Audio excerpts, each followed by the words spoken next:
Hello, everyone.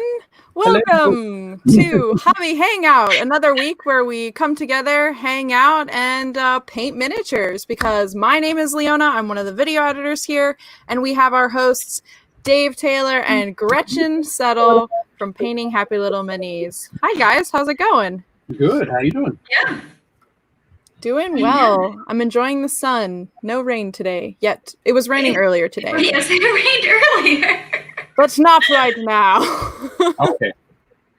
All right, then. I enjoyed the rain because almost all of my flowers have bloomed now, and my big giant daisies that I transplanted into my garden that I wasn't sure if they were going to survive because I am a novice at gardening. I am not good at it normally. They lived and they bloomed, and I was like, yes, I have a greener thumb than I thought. That's awesome. And I have one little baby jalapeno. One baby jalapeno. So my daughter Lucy has been doing a whole bunch of gardening as well, because she's sick of talking to us. So she's been talking to our neighbors, the other side of this wall, and they grow a lot of like fruits and vegetables out in the backyard. So she's been talking with them, and she's been growing her own as well. I mean, we grow like tomatoes and herbs and stuff like that, but she's been working on other things. But the reason I mentioned green thumb is that she's also been making slime. Loves to make slime, mixing so messy, like borax and PVA glue and shaving cream and all that sort of stuff. She made some green slime this morning, and she was like doing all the manipulations of the green slime, and got green slime all over her hand, like the green coloring that was all over her hands. She likes to do this thing where she puts it on around her face and goes and blows into it and makes a big bubble out of this slime. Oh no! Did the green? Yeah, just like look just like that meme of the little kid like going, "Bring me another Smurf" with the blue tape. It looks just like that, but of green. That is incredible. I said, Lucy, you might just want to have a quick check of your face in the mirror. Like, oh. No, I've been having a blast with gardening. We'll have to share gardening tips, me and your daughter. Oh my gosh. Live, it's flourishing. I got blackberries, I got strawberries coming in. I'm excited. I'm like, yeah, I am the garden master, kind of. Garden master. I had to spend like $20 looking for an antifungal that wasn't also an insecticide for my roses. Okay. That's fair. That was crazy. All of them are like, we kill bugs. And I'm like, but I want the pollinate. You want the pollinate. The environment. You'd think. Nah. So yeah, so it seems like Gretchen, one of your hobbies right now is gardening, which is good.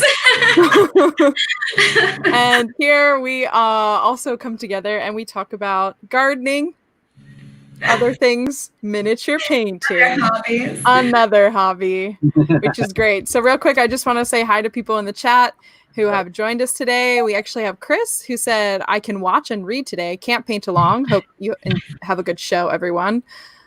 Hopefully you can paint sometime this weekend. Michael Harris says hello.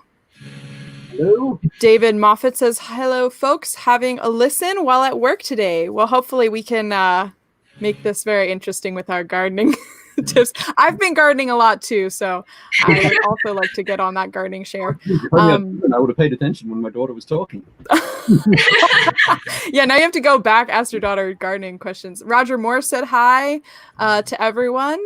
And Graham says hello again from the UK. Hope you're all well. I've got a cup of tea and a brush in hand ready to enjoy today's show, which is awesome. I should have grabbed a cup of tea. That was a good idea that we should have had earlier. Yes. Because we are in fact at home and And making facilities? From Twitch, Swimkui?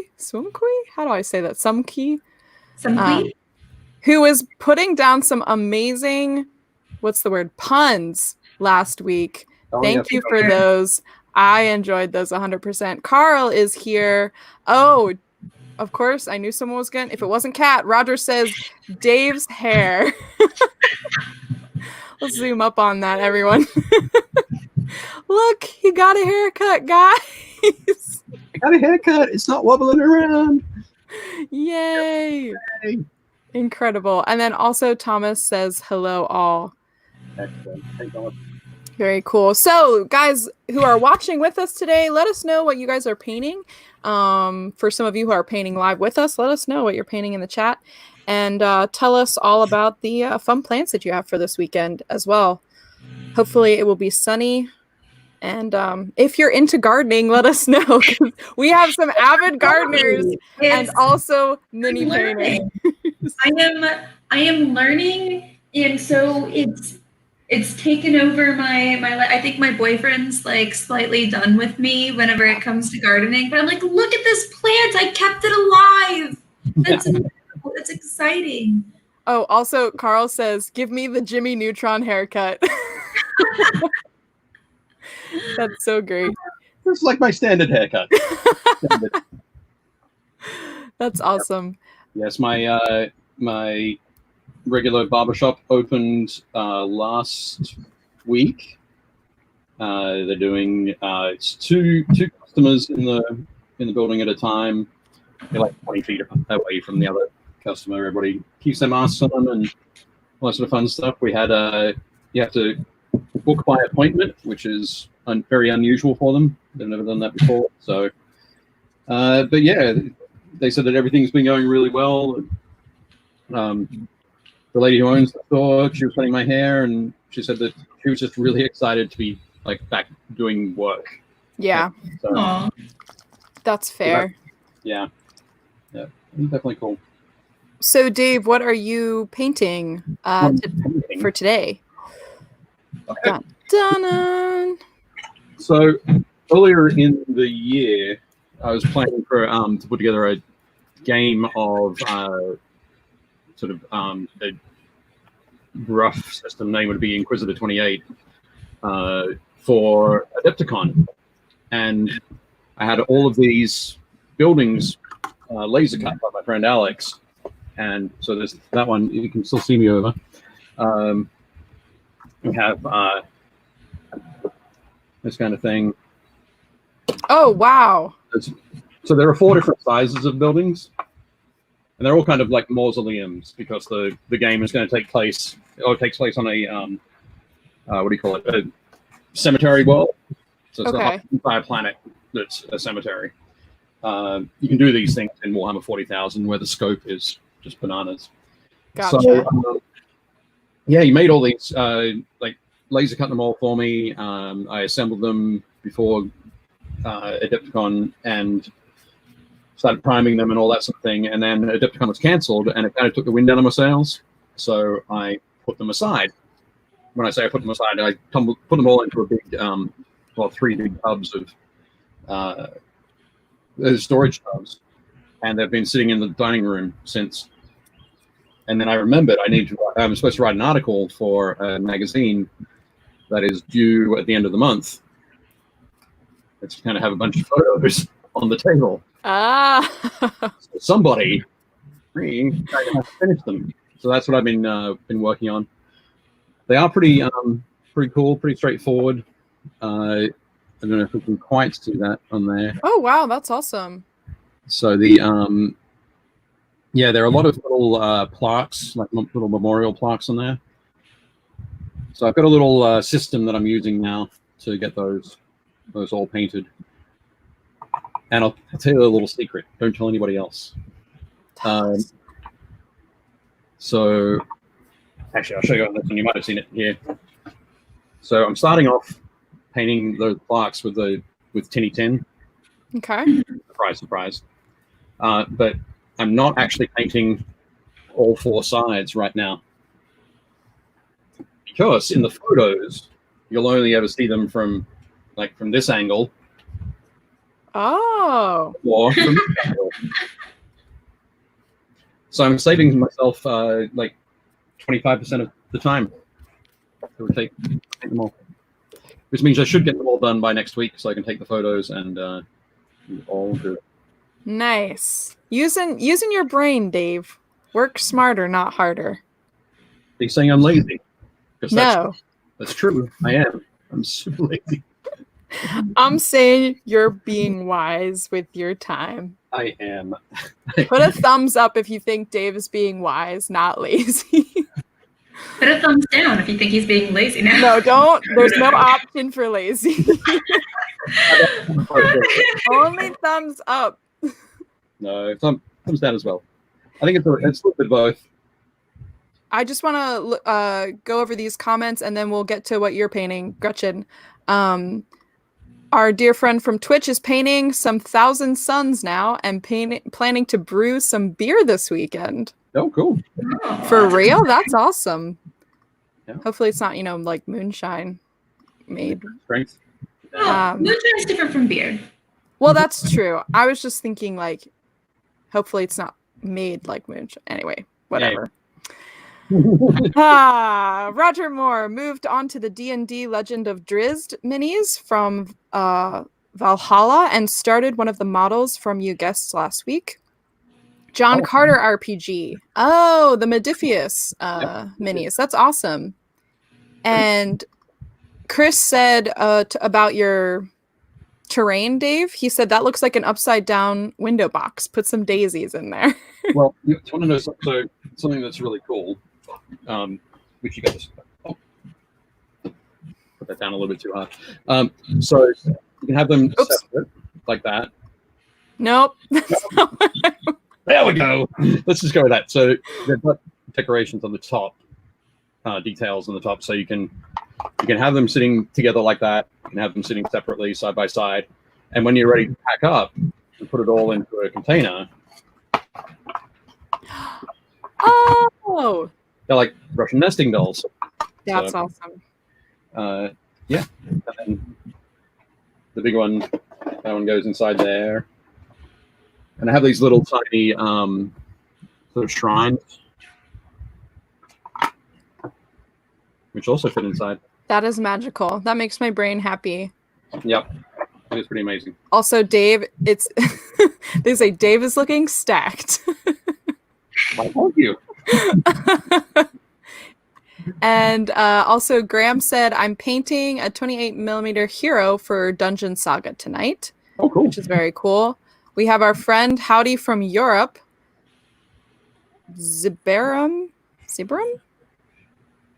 Thank you. And apparently no moonshine brewing. I like the ability to see. That is something that can happen. You can go blind if you brew that wrong.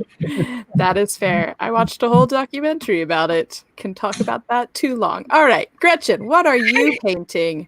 I am painting another one of my little bug people because I had two. Ooh. And so my previous one, even though I know they're supposed to be based off of mantis, I think they look like ants more than mantis people. I agree.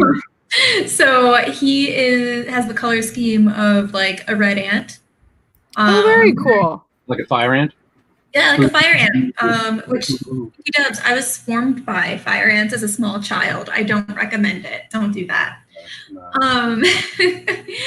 But this guy here, his friend, I'm going to go with more of like a green mantis type color scheme. Okay. And see how that goes. When I think of mantis, I always think of either that like really nice lime green color or like the fancy mantises that look like flower petals.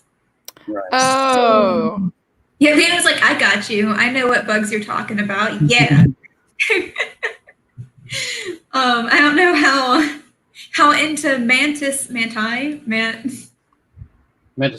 Mantis.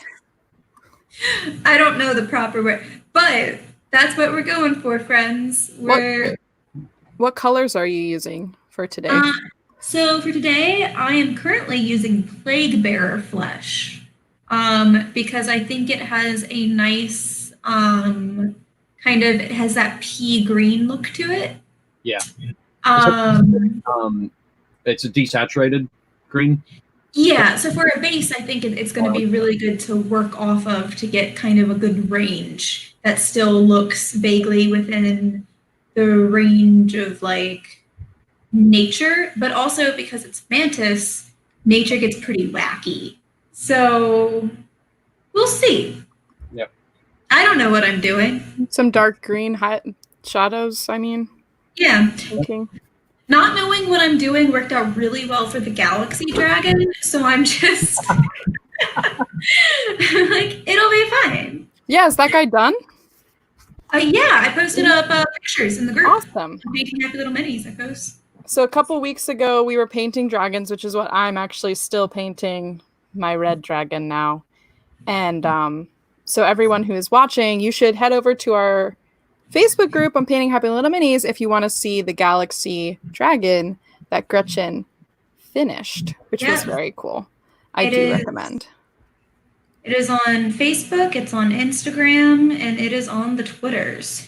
If you really want, I can grab it, but I would need someone in the chat to ask me to grab.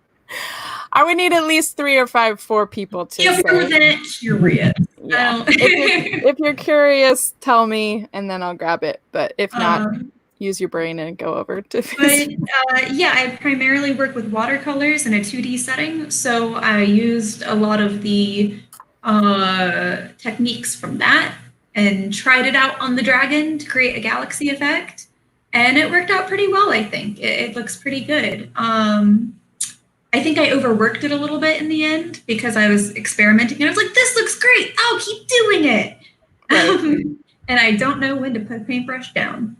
But I think overall it was pretty successful for getting the effect that I wanted. Cool.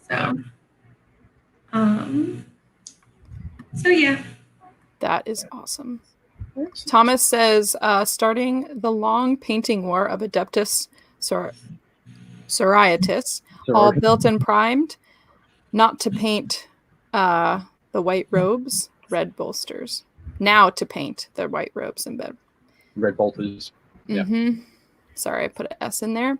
And then, has anyone made a Gretchen army? Just a bunch of orcs with red hair. Don't they have like little gremlins or something called Gretchens? Yes. Is there an actual, yeah. They're like goblins. Yeah, they're goblins called Gretchen goblins. I'm a little goblin. It's okay. Just a little red-headed one that hoards glitter. It's fine. That would be good.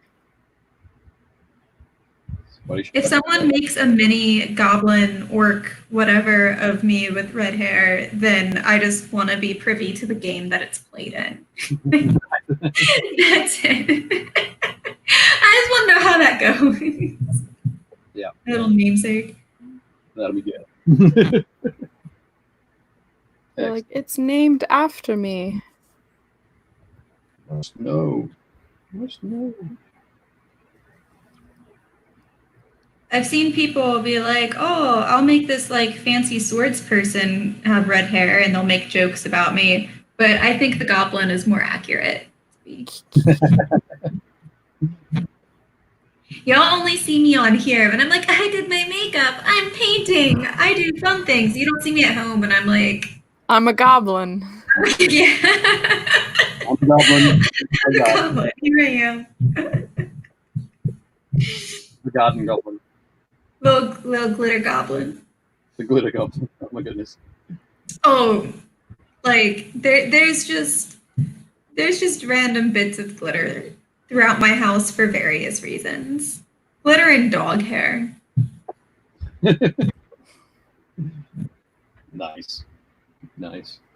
So Dave, you had talked about you were writing an article for the Game Trade magazine. Do you happen to remember what this month's article was about? I know it was a while. No. Okay. I'm not sure which one we're up to. Usually I have to do 4 months of days. Gotcha. So I did one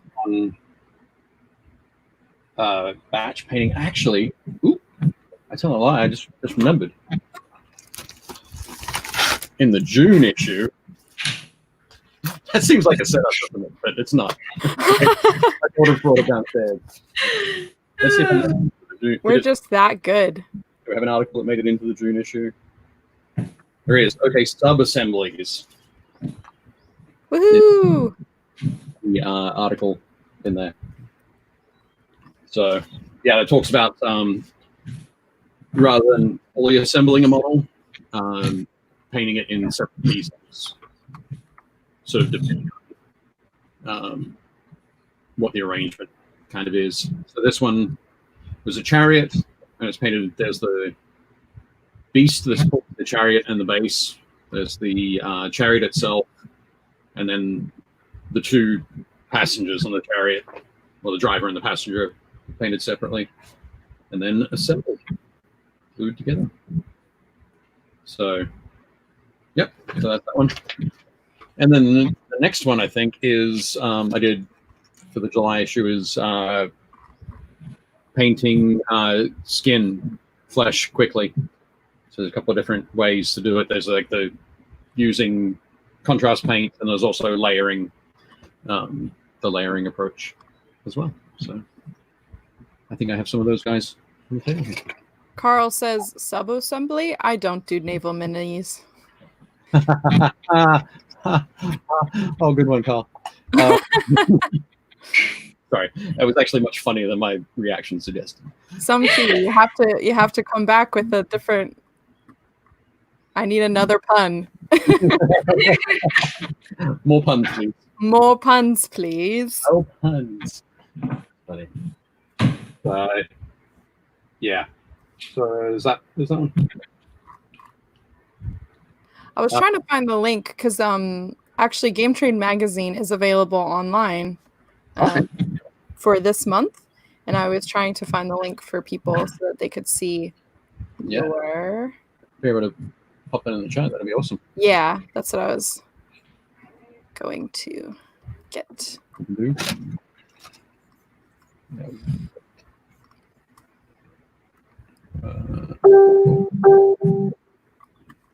That's me. Sorry. Oh.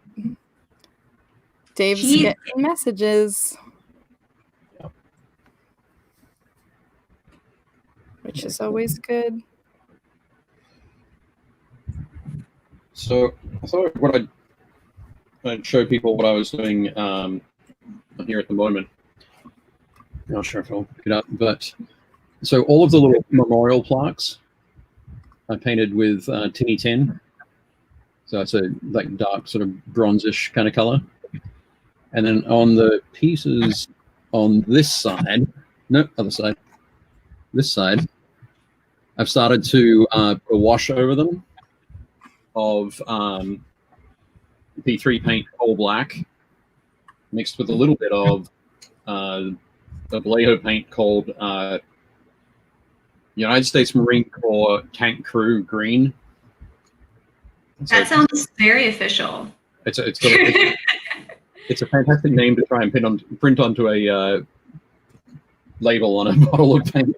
Tiny label, yeah. Yeah, but yeah, so a bit of a mix of those, mainly sort of the darker coal black, which is really like awesome dark green, and then I paint that on over the whole sort of bronze section, and let that sit and let it dry.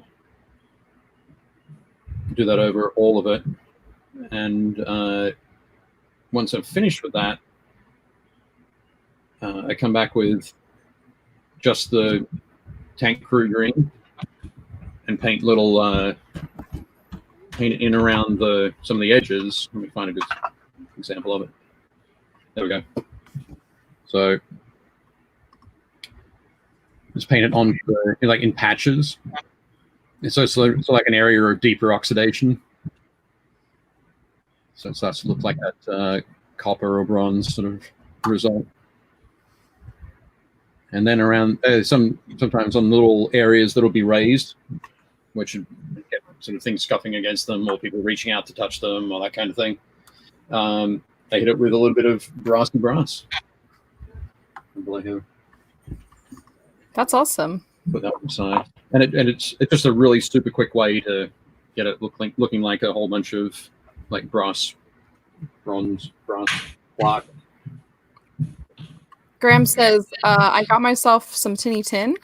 It's awesome as a base for metal effects. Thank you for the recommendation. No worries. I feel like that's one of your recipes. It's one of my go-tos. It has such great coverage. You can actually, normally I'd suggest if you painted a model and you want to go and paint the metal on it, I'd suggest going through and paint everything black first and paint the metal over the black, so that there's some depth in it. Tinny Tin is a great one for acting sort of the same way. Acting is a great base coat for silvers or for bronzes or even for golds, for like a really deep antique gold. Great for that. The with the Imperial Knights that I've been painting. Yes. The Tinny Tin is the very first layer that I dry brush on over the black primer. Gotcha. Chris says, "Oh man, it's too punishing to come up with a pun on the spot." Oh, punishing. I'm there. That's awesome. Well, one thing we didn't get a chance to do last week was look at some minis from the group. I just got paint on my paintbrush. Like, that's okay. You don't want to see on the wrong place. Okay, sorry. Yes, we did not. Would you like to look at some? Yeah. I was going to say, Leona, that happens to me all the time, and sometimes it happens with paint pots as well. They start at the top of the hill that I have here, and there's sometimes there's an avalanche, and it'll run right across over my wet palette. So you can put the thing, and it's like, oh, this has got whatever color is still fresh on it. I like that you call it an avalanche. Oh, because it's just like that sometimes. Be careful, like extracting paints from the bottom end. Oh, all right. No. So as Dave said, like last week we were doing a little bit more talking with some people from over at Modifius, which was really fun. I definitely recommend you check that out just for a good conversation about how to make miniatures and how miniatures basically end up on the table as a finished product. I thought that was very interesting. But we did not look at miniatures from our Painting Happy Little Minis group, so that's what we will do now. That is a group on Facebook where we collect miniatures that have been posted by our friends and people who enjoy mini painting as much as we do. And so that's what we will take a look at right now. Excellent. So first we have Danielle with another finished creation. And I believe Danielle is a new member, so welcome. And I really, really like what they posted. Yeah, I'm just going to move the thing up to my big screen. Oh yeah, that's great. This is the, I think these are called angler squigs. Yes. So yeah, Danielle did a great job on these. It's just such a, this is definitely a piece that if Danielle didn't paint this in sub-assemblies, I would certainly recommend it to anybody. Gotcha. Because yeah, it's just so much work in there. But no, fantastic job. Great. You see the goblins up the top there, flying off, and the oh yeah, this guy down here hiding him. Yeah. And then a little snotling down the front. That's what they're called, snotling. The tiny ones. But yeah, looks great. Oh, nice work. We have Ryan Cook. Oh, cool. With some recently finished miniatures. Ooh. These look like they'd be like fantastic for Frostgrave. I'm going to suggest that maybe that Ryan's painted these up for Frostgrave. But yeah, they look great. Yeah, I really love the colors on the chosen there. I think that bright yellow works really well. Nice. And is that like a vulture? Yes. Perched on the shoulder there. That looks right great. here. Nice one. I wonder if those. And I love this orb. Yep. It's like mystical. The mystical swirl. Orb. Yeah. Yep. That is very cool. That does look cool. I also I'm wondering if the what do you call them? Treasure chests, the treasure piles are from Mantic. They look like it, right? Yeah, I think so. Very much so. Nicely done. Oh, I see. Is it because of the snow that you think they're in Frostgrave? Well, also Frostgrave is based around wizards sort of adventuring through a ruined city in search of so just had a real Frostgrave feel. But yes, the snow helps that definitely. Nice work, Ryan. That looked great. Yeah, great job. And here we have Chris Hood with another miniature. Excellent. Who makes this one?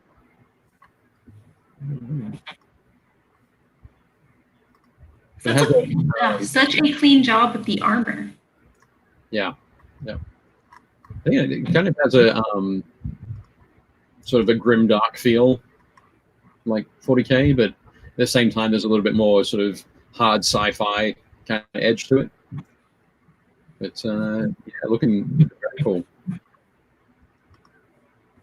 Nice work. We have Chris GORKA. Excellent. Another great piece from Chris. And those that I'm really loving the markings. The super neat, detailed markings there on the shoulder are very cool. And also the treatment of the so the armor plates and the boots, the webbing is sort of different to the black cloth clothing, which is good. Sort of helps separate those. But yeah, looking really nice, Chris. Good work. I like the boots. Yeah. Oh, that looked great. Another good one. Teddy with a dragon. Excellent. More treasure on the base as well. Lots of treasure. Lots of treasure. This is cool. This is I feel like this is quite an old mini. Yeah, I believe it was Ral Partha. Okay. Yep. Like a so this is a metal dragon. But yeah, looking good there, Teddy. I think going for the like a lighter underbelly. I think we've talked about it before. Are you doing that on yours as well? Yes, I am. I'm pointing to the big screen rather than over there. Yeah. I am doing a light belly. Yeah. So I think that's always part of sort of putting it across something that's obviously dragons are fictional, right? We're all agreed on that. No? Yes. No? Yes. I but something that pushes the realism of the fictional beast is going for that lighter belly. So always good to choose that. Put in the chat if dragons are real. Please give me the Wikipedia. There's a little species of lizard there where I'm not so sure about Dave's nonsense talk here. Yeah, fair enough. Okay. A little bit of Dave's whimsy peeking through. Or lack thereof. But yeah, no, nice work, Teddy. Looking good. We have Robert Bright. Bright, excellent. With a very cool Khorne Berserker. Yes, Khorne Berserker. Yep. And that he plans to use for pawns on a Chaos versus Sisters chessboard. Wow. That's awesome. Very cool. I say that additionally because the very first 140,000 miniatures they painted were for a chess set. Oh, yeah. I remember you saying. Back in 1991. Woo. When I was born. Yep. Just giving the opportunity there to. I know. Say, Dave, you're I'm old. just here to make you feel old. No, that's why Rick hired me. To make me feel old? No. Yes. I'm sure it wasn't. I feel like his daughters probably do that more so, right? Make you feel old? When I worked with kids, they made me feel old all the time. And I was like, I'm not old. And they're like, what's a VHS? And I was like, oof. Okay. But yeah, Vector Robots Mini here, looking fantastic. I'm loving the base as well. Oh, yeah. I didn't notice there's a face. Yeah. So this, that's believe it's a resin base. I can't remember if it's from Dragonforge Design. I think it might be. But yeah, it looks awesome. I do love the purple there on the claw, the lightning claw on the left hand. But yeah, nice work, Robert. Cool. David Moffat. Excellent. With Mason Labs Forces from Mantic Games. He did these for a Blackjack Legacy Challenge to make 150 points of Painted Dead Zone team between May 1st and June 15th, excuse me. Excellent. Very cool. Yeah, these look great. It's definitely that sci-fi kind of feel. The guy at the front just made me think of a cyberpunk kind of thing. I think these models would be great in a cyberpunk setting. Like this. Oh yeah. Like secure, like corporate security. Yeah, that's what I was thinking.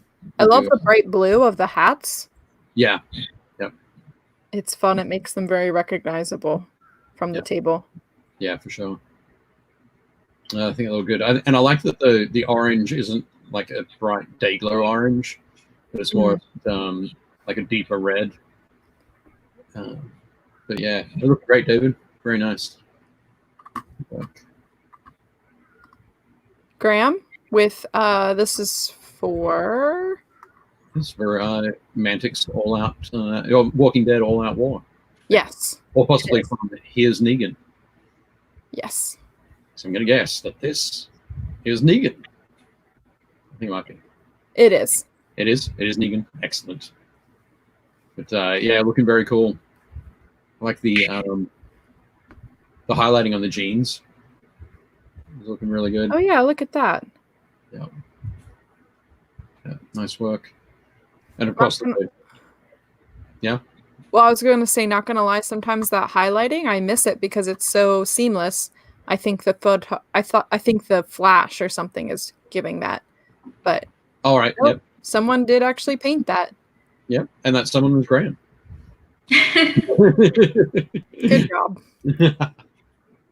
But no, it looks great, Graham. And I love the sort of there's a number of different shades and in the blood on the baseball bat. So it's definitely good. Some older dried blood on Lucille there. Ugh. But yeah, good work, Graham. We have Robert Mike with a Brienne of Tarth. I was going to say, looks like Brienne. Oathkeeper, and apparently probably the most attention he's ever given on a mini face. Right. But he wasn't able to get a good shot of it because his phone camera was blurring up. Okay. That's fair. So she's got the shoulder baldwin sort of in front of the face. Mm-hmm. But no, it looks great. Nice work, Robert. I love the hair too. It's a really good blonde. It's not too yellow. Feels very gold. It's nice. Yeah. It's no, it definitely looks very cool. And I love the blue as well. And the blue. Yeah, I was gonna say I like how the blue doesn't blend in to the rest of the cool tones being used. Yeah. It's definitely good. I'm wondering if in the books that she has described, like with blue, like blue tablet or that kind of thing. I wonder if Tarth is a blue color. Yeah, but I think it's like the Sapphire Islands is. Oh, true. The Tarth kind of thing. So even just like if it's from that, and it's a great choice. Looks excellent, Robert. Nice work. Ren St. John with a little miniature of themselves because this is their Ren Rose Studios. I thought it was so cute. Very cute. That is awesome. That's super cute. Oh, that reminds me of some of my friends. They have the same kind of similar hoodie set up. Okay. But not the same enormous eyes. I don't know. Some of them have pretty big eyes. They're but the work on the eyes there is just spectacular. Very good. Yeah, just the amount of depth in there is incredible. I think also the texture too. If you look at the texture of that wet paint on the top of that paintbrush and compare it to the softness of the onesie and then the wood grain on the brush, I think it's very nice. Yeah, definitely fantastic. And I just noticed on the base, it's kind of the blue and the green kind of splattered around. Yeah. That lovely work, Ren. Nice one. Matt Tittle with a little doggy dog from the Steamforged set. All from Dungeons and Draggons. I believe so. Yes. Yeah, that looks great. Nice work. I want to paint a doggo to look like my doggo so bad. Yeah. What brand of dog is your doggo? What brand of dog is my doggo? My dog is an Australian Shepherd. Right. But he does have more of a tail. Right. He has about half of a tail. I just want to get. Do they have a Australian sheepdog in, or not sheepdog, but shepherd in the Dungeons and Dragons set? I know for sure they have like a border collie, and he could pass as a border collie. Oh, okay, right. So. Have to try and get our hands on some of those. Yes. Yeah, I'll have to tweak them. I'll have to break out the green stuff and. Yep. And kind of maneuver them around that. And I know there's a cat set somewhere, and I really want to get the Siamese from that. Yep. Same company. Yep. But no, this is looking great, man. I think one of the other things I'm loving is that there's the orange tinge in the brown. Is again with the more saturated blue and that super desaturated brown with this touch, that tinge of orange. Looking great. Nice work.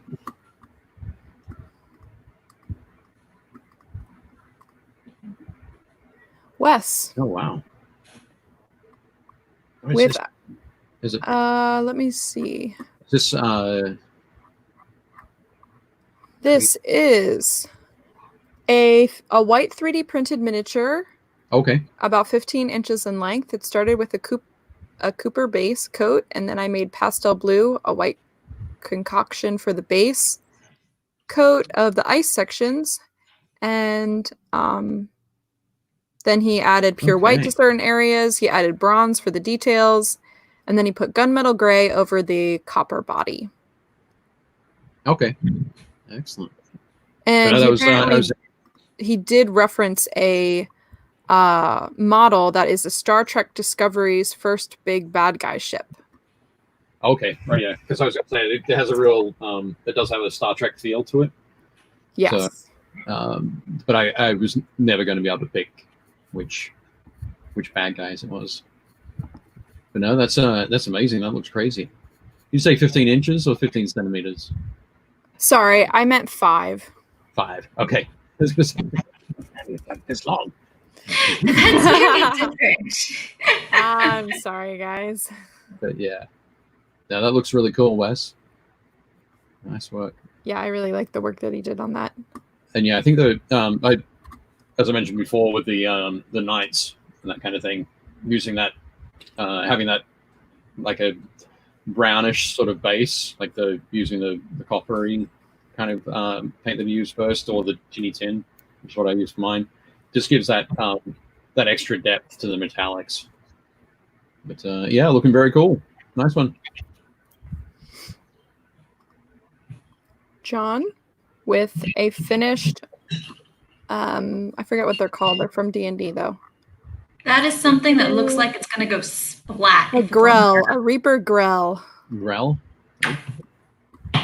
That is incredibly frightening. That squishes towards you. Yeah.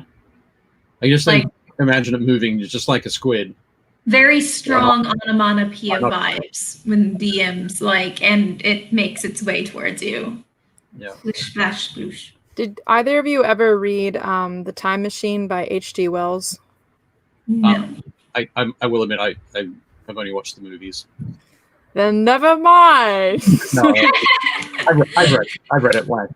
The creatures I feel like this is like the evil version of the creature that he meets in the Civilization Beyond Time. Okay. They talk about, they have like lots of arms and stuff like that. Okay. The arms just look so delightfully shiny here. Yeah, they do. They look great. They look like calamari. They do. Sorry, I just have to shout out some Keith. Never had the time to read H.G. Wells. Oh. It's a good time. I appreciate that. Yeah. I love the eye. This blue thing is actually supposed to be an eyeball. Yeah, it looks very much glassy. Yeah. It looks great. But I think I want to know if the so all of the texture on the upper tentacles, if those are part of the model or if they were added. If they weren't part of the model and they were added, I think it's a genius move. They look great. Just to add that extra textural element in there. But yeah, nice work, John. Good one. Yeah, that looks really good. Very creepy. Yeah. Yeah. Michael Bull Excellent. with a WizKids human monk from the D&D range. Yep. Looks great. I love the like connecting the feet to the robe or the sort of dress kind of thing. Yeah. Having that same color. Yeah. Yeah. Looks great. It just gives that the feeling that the shoes are sort of a not a super durable leather or anything. They're just light fabric slippers kind of thing, which is kind of what you'd expect from monks. Yes. But yeah. Monks are very powerful in D&D.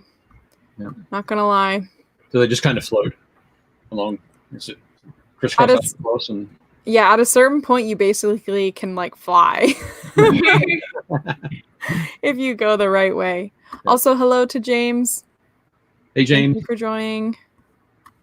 And then we have Josh Edwards.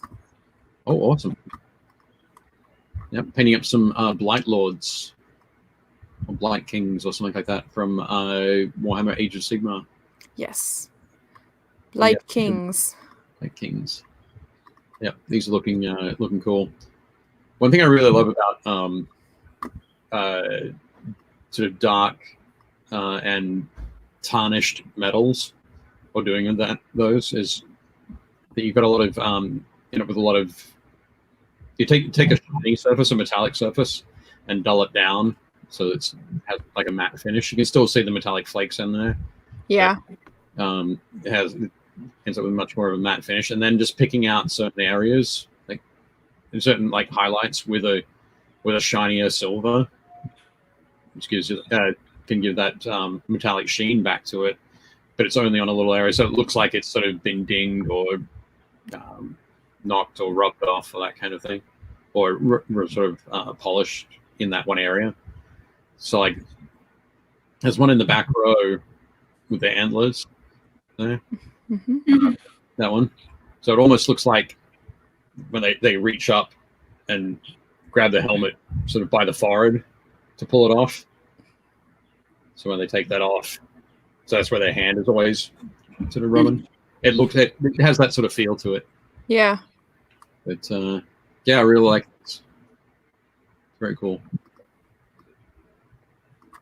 So that is all that we have at the moment.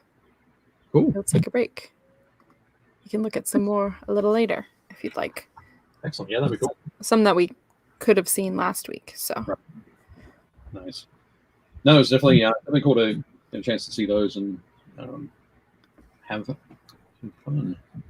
And now I'm going to reduce the window and move it back to the screen with my camera over it. Yay! I'm looking the right way. Trying so hard he's holding a bow and arrow. He's in the middle of shooting it. And the one piece of leather on his shoulder that's like being covered by his arm. Like, how do I paint you? Because it's so tiny. Yeah. It's just a small space, and I'm trying not to get the dark paint of the leather on the light green. Excellent. Dave, do you usually paint dark colors first or light colors? Does it not matter? A lot of the time I'll start with I start from like a black undercoat, black primer coat, and so I'll build up layers from that. So it'll be darker shades building up to things, but I think a lot of the time it depends on what the largest area of the model is. So if the largest area is going to be yellow, I'll paint the yellow first. So I'd start from a white undercoat there and go with the bright sort of things. But a couple of some models here that are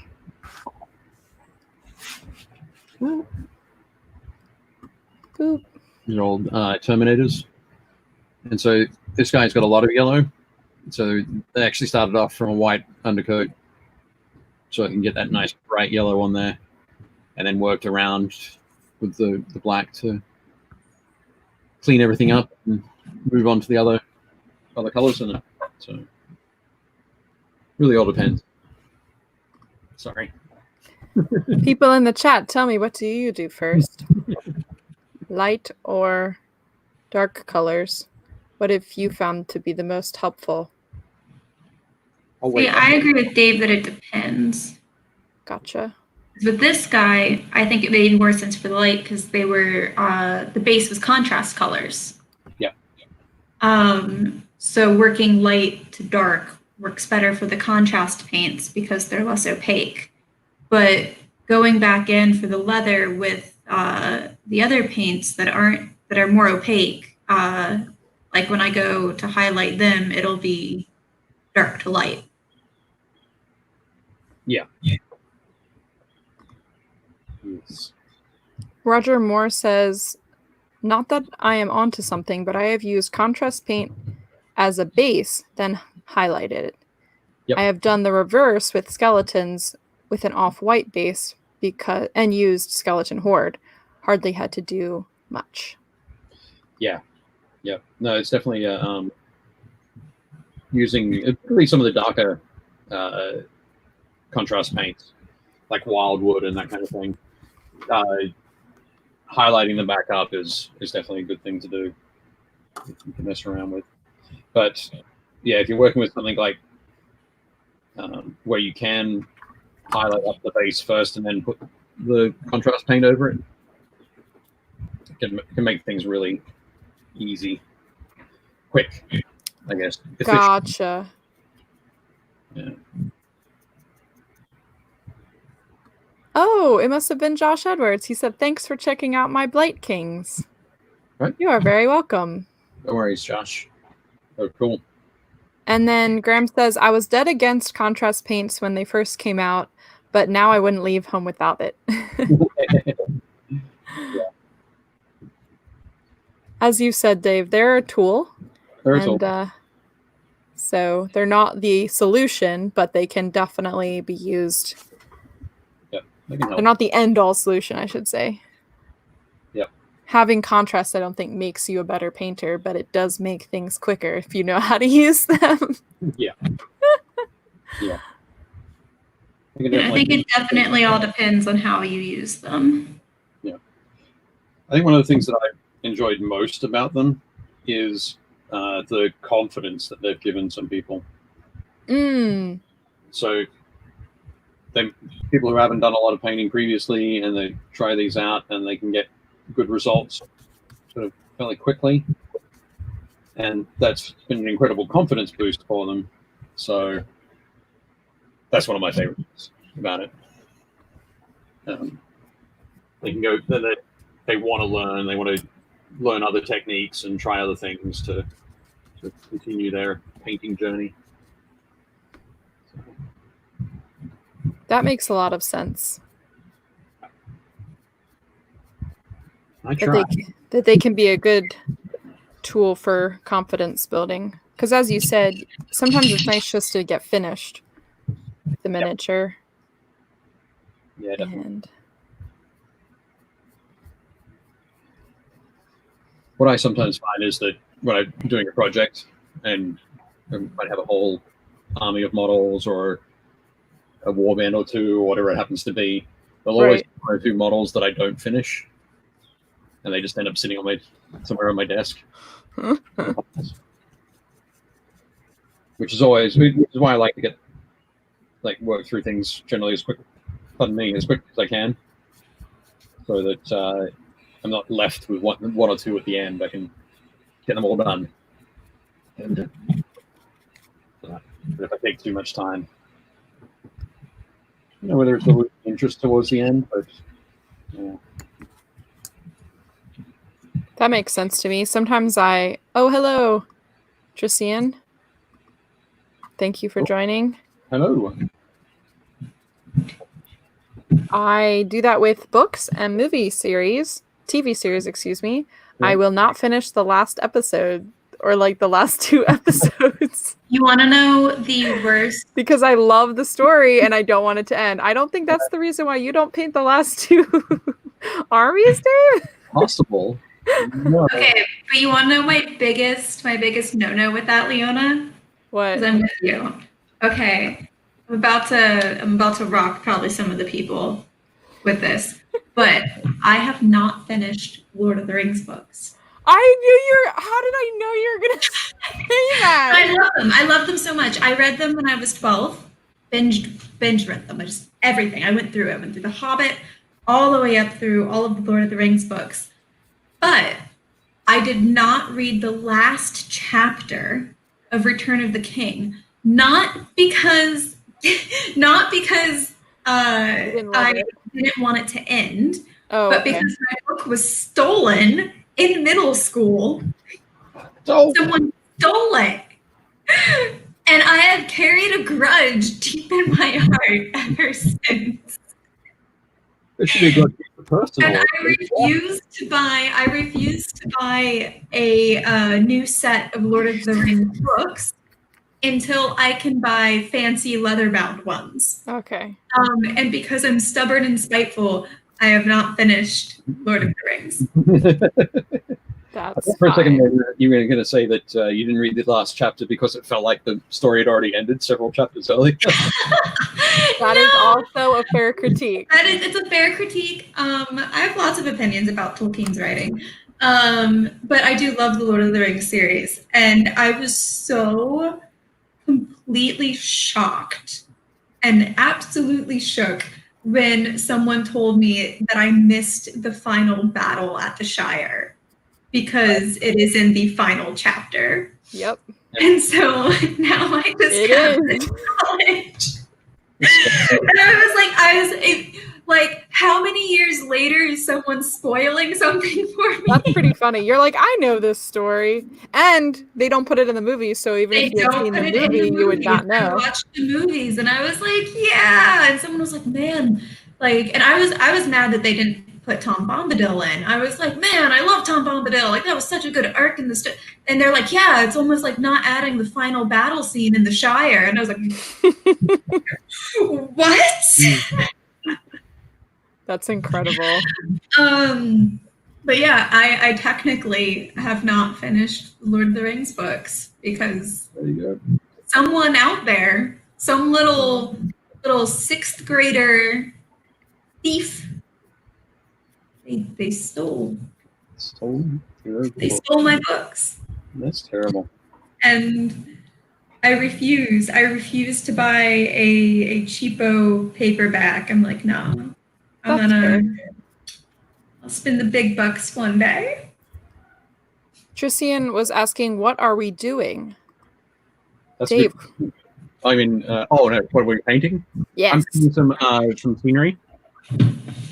So I'm going through the moment, and on these sort of memorial panels, I'm painting a thinned wash of P3 coal black paint, and a little bit of tank crew green. So I'm painting those first, and then I can go through and just go with the tank crew green to really punch up the look of oxidation on the panels. I am painting my little mantis man. Woo! And so he's got his green down, and I'm kind of making him match my other guys so that they look like they could possibly be buddies from the same grouping of bug people. But instead of giving him, since he's already green, I'm going to change up his little loincloth color to more of like a purple. I think that'll invoke the naturey, flowery mantis vibe a little better for him. Right. Fashion. I love that. Even in fantasy, we have fashion. You know, when you only wear a loincloth, you only have so many options to stand out. And, you know, you gotta make it count. Nice. I am painting this dragon that we got from WizKids a while back. And let's see if it's going to focus. And so you can kind of see, I've just been working in some red and red to black type of highlighting. I've been painting the back of the wings, which don't look that great, honestly. They look fine. I think I'm definitely overworking them, but from a distance, they definitely look better than they did. So one of the things you could do is if you get a red wash, either like red tone from the army painter, or thin down some. I use some of the medium, thin down some, maybe Blood Angels red. Okay. Range, and just put a really thin glaze over it. It'll knock back some of that. I'm not sure you're getting any dustiness, but you might just be getting that lighter feel on the wings. Partly because that was with intention. I did put a Castilian tan on there. Okay. Because I thought maybe it could bring out some of the bony looking parts. To make it feel more leathery. Right. Okay. Yeah. Well, maybe rather than doing using the red, you use something more like a sepia. Okay. Look, it'll just help tie. Like if you feel you've gone too far with the dry brushing, that can help knock that back a bit. Okay. I think that's what I'm gonna do. So yes, Tristan, if you are new, on this show, we paint miniatures, and today we're just hanging out and having some fun, chatting about minis and more, I should say. Indeed. We're quarantining together, but apart. Yes. Allison. No, just kidding. Thanks, Dave. Wasn't that? But yeah. So has anyone in the chat and gone to their friendly local game store yet? Or if it's open, if you're able to? What have you guys been buying recently, or hoping to buy? There have been some games that have come out. One of them is Succulent. Or is that out yet? Anyway, I've been wanting to go to the local game store to buy some board games. Right. There's this Agatha Christie Death by the Nile, I think, card game by Modifius, who we had on last week. Oh, really? I think it's called Death by the Cards or something like that. And someone was posting about it on our YouTube, and that is the card game that I really want. That came out in October, and I really want to pick that up. I think maybe it's been solved by now. Yes, I think, yeah. I'd hope that the murder mystery will be solved. Oh, that it's solved? Oh, okay. It has to be solved. It's Agatha Christie. But that's cool. Roger says, I have done some curbside pickup only, and Succulent is out. Right. Excellent. Oh, and James asked, Death on the Cards. Thank you. Yes. Okay. For anyone who wants to know, that's myself. James asks, what is the largest miniature you have painted? I mean, we had on the show, we had the big, like, statue thing at some point. From Come On? Yeah. Or was that the one personally, Rick was working on? Yeah. And that's on the show, I think, unless you know of one bigger, Dave. No, that's probably the biggest. But have you painted it? I don't think I've painted it. It's just been the show. I think for myself, I have a rather large dragon. That is not complete. I should probably next episode, I should probably finish that dragon. But I have a big green dragon from when I first started up on the show that I had started and that I did most of the work for. And that's just been sitting upstairs waiting. I am going to find a photo and send you a photo, Leona. Okay. Of the largest model that I have painted. Is it one of those 3 feet? Yeah, one of the Titans, the Warlord Titan. One of the Titans. One of the Titans. Honestly, I think this miniature I'm holding in my hands is the biggest miniature I have painted. Oh, okay. How about, I'm going to ask that question to people in the chat. What is the biggest miniature you have painted? Oh, maybe I should make that a post for the group. That's a good one. For people to post their biggest miniature. I'm writing that down. Because I feel like there will be some really fun things that people have, like in their backlog. Right. It could be. I have so many things open on my computer at the moment. Let me get them all. Fine. There we go. Hate it when that happens. Dave's looking for something. Yeah. I do have a question, and this is also for Gretchen and Dave and people in the chat. Yep. When does it stop becoming a miniature? When is it a bigature? Yeah, or just like a statue. Like, I think can you make a statue and be like, I painted a miniature? It's life-size miniature. I think in terms of for painting stuff, even though there's like the big minis, they're still to scale for the miniature game.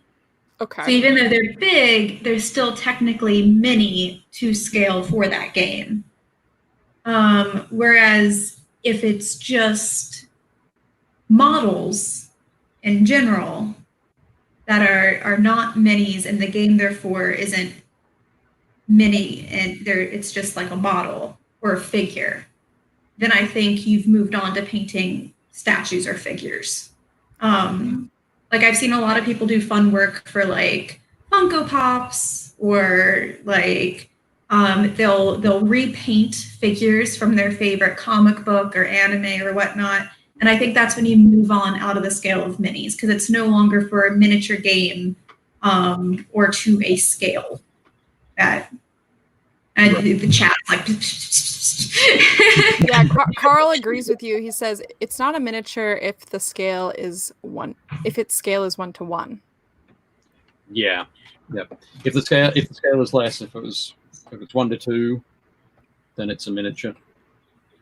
But Some key says depends on the size of or the original object. Anything smaller is a miniature. Anything bigger is a bigature. And anything the same size is an equalture. Equal. Also, hi to Chris GORKA. We looked at your Death one of your Trooper. minis. I think it's one of the Death Trooper. Yes, the Death Trooper. Oh, Dave, did you send me the picture? I'm looking for it now. Oh, okay. Mainly because my my process is not particularly good. But yeah, How about you, Dave? What do you think about a miniature? I'd go for all of those definitions. Gotcha. I'd be fine with those. So pretty much everything I've painted has been a miniature. I think the largest, I haven't done anything in sort of large scales. Most of them that I work in are like 28 mil, 30 mil, which is about sort of 1/50th scale. It's kind of my standard. So well, and Gretchen, I like your point about they make it for the game. So a lot of times a miniature is for the game. It's not just. I guess you can have miniatures for nothing, but yeah. Then maybe it's a model. Yeah, then it kind of turns into that. Yep. Okay. Photo sent. Okay, cool. James says, I am working on a terrarium that is 18 inches by 21 inches. See, but that's a whole scene. It's diorama. Yeah, it's diorama at that point. And Ed says, hello, my biggest piece was the Loonshire from Games Workshop. A big terrain piece. Yep. That's the one that looks like the moon. Oh, I love that one. Yep. It is an awesome piece. And Chris Gorka says, I have painted a couple of comic book statues. Oh, nice. And I would count those more as models. And you can get comic book miniatures, but those typically go with different game settings, or they're meant to be used in a more gaming way. Whereas I figure figures are figures. Though I do love repaints. You should post those. Those are fun. It's really nice to see when people have the time and the ability to repaint a model or a figure beyond the factory settings. Yeah. Oh, Graham. First, before I ask Graham's question, we will look at Dave's biggest miniature. Dun, dun, dun. Yep. I feel like your daughter needs to be standing next to That would be awesome, wouldn't it? But yes, so the one on the right there is a Reaver Titan, which probably stands about, I'm going to say about 19, 20 inches tall. And then the guy behind it is a Warlord Titan, which stands probably about 30 inches tall. Woohoo! On the base there, if you zoom in on the base. Yes. Here? Oh, wow. People. Oh, gosh. Yeah. So. A little dark. Yeah. Yeah. A little grim, a little dark. But that's how you know it's still a miniature. Very 40K. Welcome to the 40K universe. Yep. It always gets darker and darker than I realize. Yep. But yeah. Roger Moore says, I have a 6 to 7 inch Viking. I made a frost giant. I am going to go back and touch that one up, as I have learned a ton since then. That's pretty cool. Yeah, yeah. Oh, and it has tanks for feet? That's what Carl is asking. Does it have tanks for feet? No, it's stepping on one. Oh, gotcha. Yeah. The thing with the sort of that star icon there is a chimera, which is a armored personal carrier, and it's stepping on it, crushing it into the ground. And then Graham asks, what about your smallest miniature? What is the smallest miniature that you've painted? I won't say it's the miniature itself, but part of the miniature was Boo, the hamster. Oh yeah. Right. Yeah. That was the size. I just glaze over. Flashback. I know, because you were so upset. You were like, Boo was the size of a grain of rice. Was it like? And I am not lying. Was it like the size of my paint tip? Like, yes, literally the size of a grain of rice. I feel like it was literally that big, which like for scale is like against your face. Size of a grain of rice, just hanging out on the shoulder. And And I was like, how do I make this like have the gist of a hamster? Like, how do you see other people? Roger Moore is like, yes, I had to paint that for my wife. Yes. Were you able to get Boo to actually like resemble a hamster? I like did a splotch of tan and then just like did like a little boop of white on its face, and I was like, that's a hamster. It was very cute. Yeah, for sure. That's cool. I think it worked. How about you, Dave? Smallest miniature? Back in the day, in a game called Epic from Games Workshop, the miniatures are 6mm scale. So, like Okay. a regular, the idea there, like being a regular size human, would be 6mm tall. Yeah. So I painted some squats. Squats are there, were their sort of dwarf, space dwarf kind of range. So these guys were probably about 3mm tall, with helmets, shoulder pads, and little like circular heads there. Is that like as big as my pinky?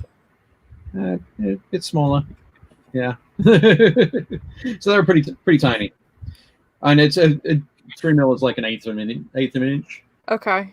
Yeah. So I painted an army of those. An eighth of an inch. I'm like, not my brain.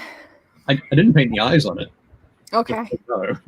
I painted the beards. It's that little beards. Carl says the smallest thing I've done was the R2 unit for the Bandai Y-Wing. Bandai Y-Wing? Okay. Yeah. Right. Which that makes sense. I'm sure. That wasn't for mine. Sorry. I'm sorry. Sumkey says, well, if he was any bigger, Boo wouldn't be a miniature. He would be wouldn't be a miniature giant space hamster. Apparently, Roger needs to paint that miniature. He just bought it for her. He still needs to paint it. Yeah, no. Get on this. It's like the second time you've mentioned it. I need someone to suffer through painting that tiny little hamster with me. Graham says, I quite often paint a 15mm scale historic wargaming figures, but I don't fancy painting anything smaller now that my eyes are old. Yeah. You can do, there are companies that make like 2mm wargaming figures, which are essentially like, it's a strip with like little dots on them, little blobs. So yeah, do you even paint those, or do you just pop them out? No, I think you paint them. They come on the base they come already like molded onto the base that you're using. But you need to paint them so that you know which side they are, because obviously the guys on the other side are the same size. Gotcha. I just assume with those, like you just dip them into a paint. They're like a single color. Yeah. Maybe two colors, but generally just one. My brother actually likes to do wargaming, and I'm pretty sure his is the 15mm Okay. Scale. Your brushes have to be a lot smaller. There are a lot of techniques where you can same sort of thing, but you're not. Also, yeah, again, in 15mm minis, you're not trying to put a facial expression on somebody or paint every belt buckle or anything like that. So it can be, there are some things that you can sort of just not have to worry about.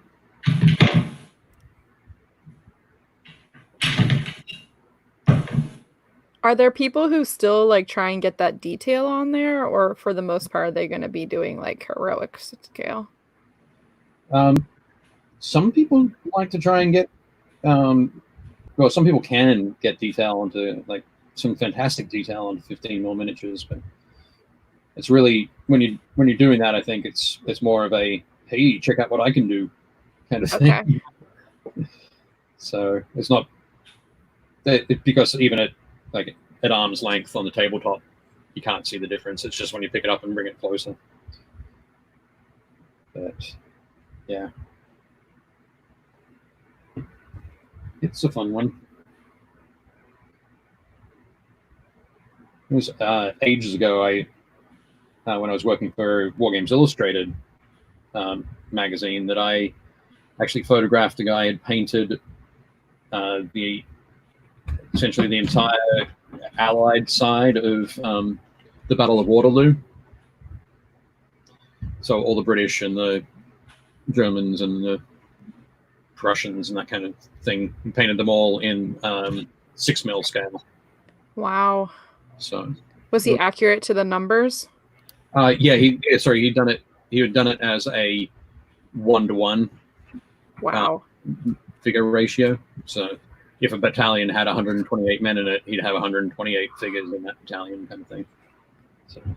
All I know is there were a lot of people at the Battle of Waterloo. Yeah. So that's why you only. Hang on, was it the Allied side? I could be wrong. Maybe he painted the French side. He painted one of the sides entirely, and was right through the other side. Yeah, it was impressive. That's amazing. You were there for the Battle of Waterloo. Yes, I am.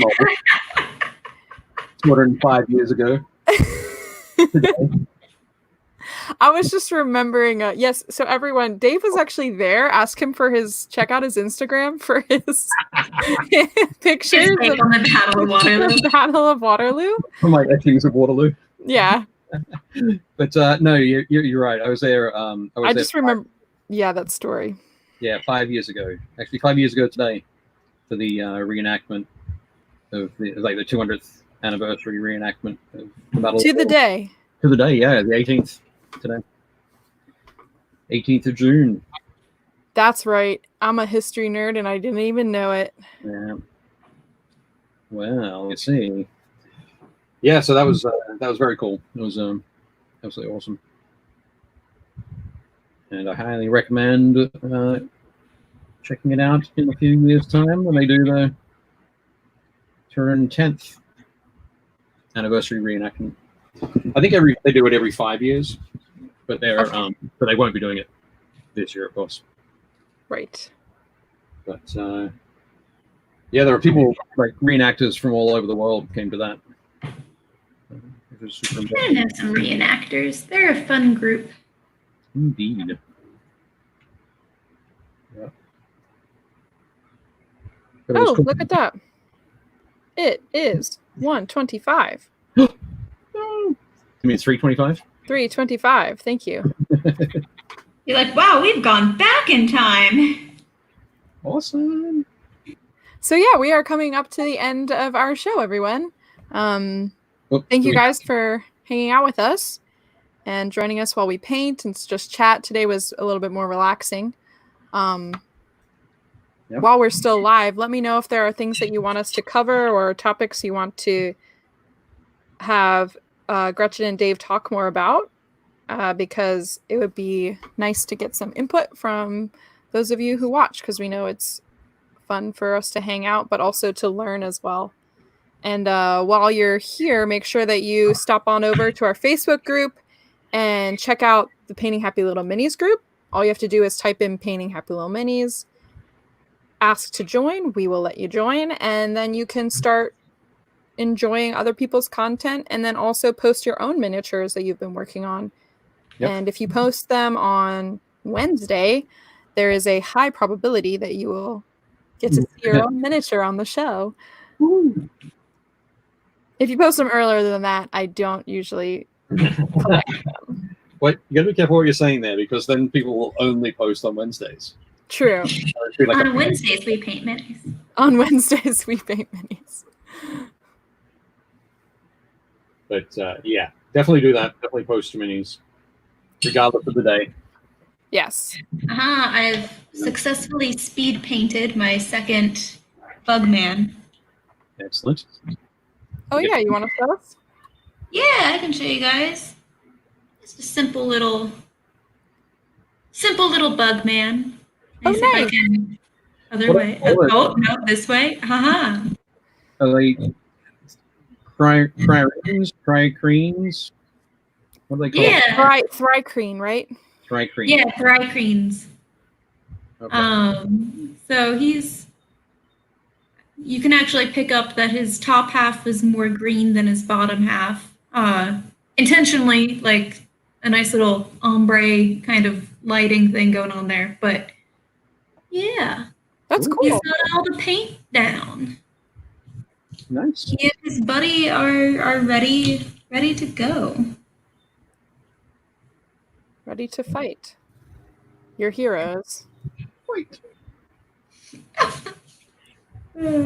I just added some more. I did try and add that brown to the wings. Yeah.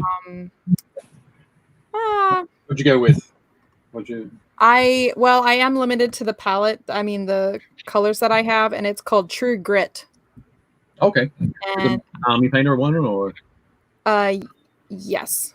Okay. It is the army painter. Right. I think that helped knock it down, as you said. I think it looks nice. It does have a very realistic vibe. Definitely looks more leathery. Then I went back in and was adding all these little white details, which you cannot see. Don't know why I did that, but it looks cool up close, I think. Yep. I think I should probably call this guy done because I feel like I could paint him for another couple hours. 3 weeks. Yeah, maybe I'll come back to him and finish. And then Dave, is there anything that you wanted to showcase? I will just give me a sec.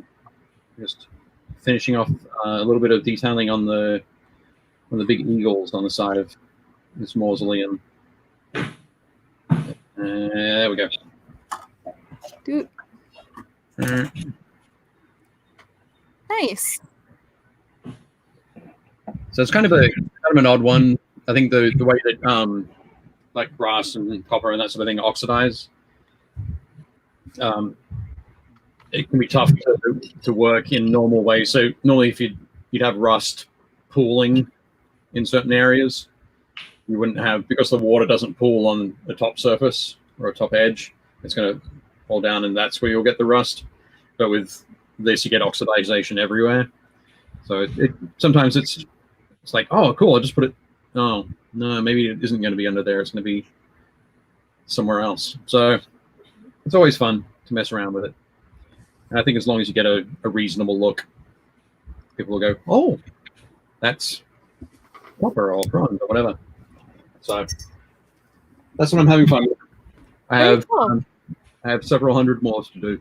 So 100, really? I'm joking. It's only a couple of dozen. A couple of dozen? Yeah, I always put myself in these really bad situations where I just go overboard. I've got enough that'll make a really cool sort of labyrinth, labyrinthine kind of feel on the board. Gotcha. So, but yeah. Everyone in the chat send good vibes to Dave. He needs them to finish this project, and only you can help him with your comments. 1, 2, 3. There are 4 colors that I have to use, and I'll be using those same 4 colors. So yes, any good vibes, much appreciated.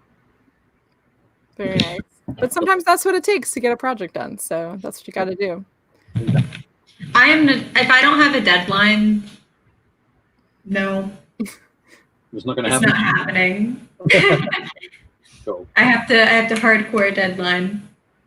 That's fair. So we will be back next week with another Painting Happy Little Minis Hobby Hangout episode. So make sure that you join us and on Thursday around 2 p.m. Eastern Standard Time. While you're waiting for that live stream to happen, be sure to join our Painting Happy Little Minis Facebook group and enjoy other people's amazing painting. It's been really, really fun to see what people have been painting while a lot of us have been on quarantine. So I did want to talk about Back the Comeback real quick. Dave is wearing the t-shirt. Thank you. I wore mine last time. Oh. I wore mine recently on one of the shows. I don't know if it was the playthrough or if it was last time. It might be the playthrough, yeah. But that is just Back the Comeback is just a fun initiative to help you get excited about the reopening of your game store and make sure you game safely, as Troy from over at Previews World says. He says, don the mask and game and comic book safely. So be sure to help out your friendly local game store, order from them, see if they're doing curbside pickup, even just check in on them to make sure that they know that you are excited for them to come back and be part of the world of hobbying, which is the hobby community. The world of the broader hobby community. Yes. The royal hobby community. Do we have a crown? Yes, but we're not British, so it doesn't work that way. Yeah. All right, guys, we will see you all next week, and thank you guys for hanging out. Bye. Bye.